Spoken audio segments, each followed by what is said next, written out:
All right, moving on. You ever been in a bar or a restaurant or at a party, some sort of social situation where you might be trying to, gain the companionship of a nice young woman, and you see a woman from behind, and you're like, that is the hottest woman I've ever seen. I'm going to make my move, and then she turns around, and for whatever reason, you're like, ugh. Yeah. You ever had that happen?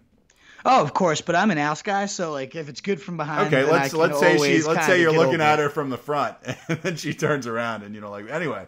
Regardless, not as advertised. I kind of feel like that's a situation we find ourselves in with Derrick Henry right now, because we were just, jizzing all over the place. You especially, but I was with you.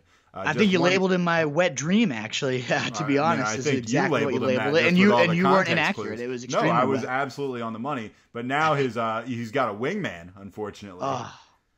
And maybe the lead honcho and not the wingman, because GM John Robinson went out of his way to get Dion Lewis, formerly worked with the Pats, their GM did, and he's really just going in and stealing every expatriate he possibly can.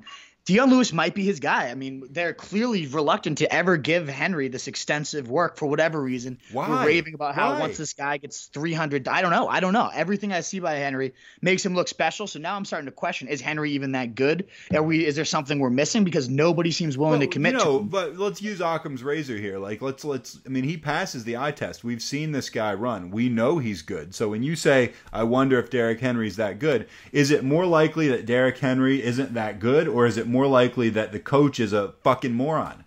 I'm hoping it's that, because I've always believed in him as much as humanly possible. But I think Dion Lewis is really good too.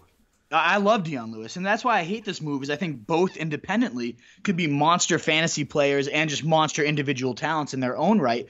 Lewis definitely doesn't have that full workhorse, as tough of a runner as he is for his little size. He breaks down a lot. He's got an extensive injury history, so he was never going to land like a featured back type of role. But here, now he's just eating it away at a guy who I do think is built to be a complete workhorse in Derrick Henry. So it sucks that both of their values are going to be nibbling at each other all year.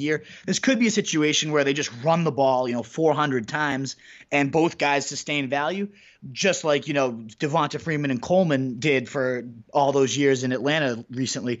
Still, though, it's just so annoying to see a guy, Henry goes from easy first rounder, as we were raving about just 2 days ago, to now, mid-round. There's just question marks. You have to see, how is this going to shake out? Who's going to be the starter? How are they talking about dividing the work up? I could totally see a situation where Dion Lewis is getting more touches than Henry, and it's just a frustrating committee all year where Henry gets the touchdowns, but Lewis gets the yards, and you never know which one to trust each week. So who knows? The line is great. I love LaFleur as an offensive coordinator and how he used running backs, chiefly Todd Gurley last year with the Rams. So there's still a lot I like about the situation. I just don't like that two great talents that I really like, both of them individually, are now going to be there stealing each other's volume. I hate that part of it.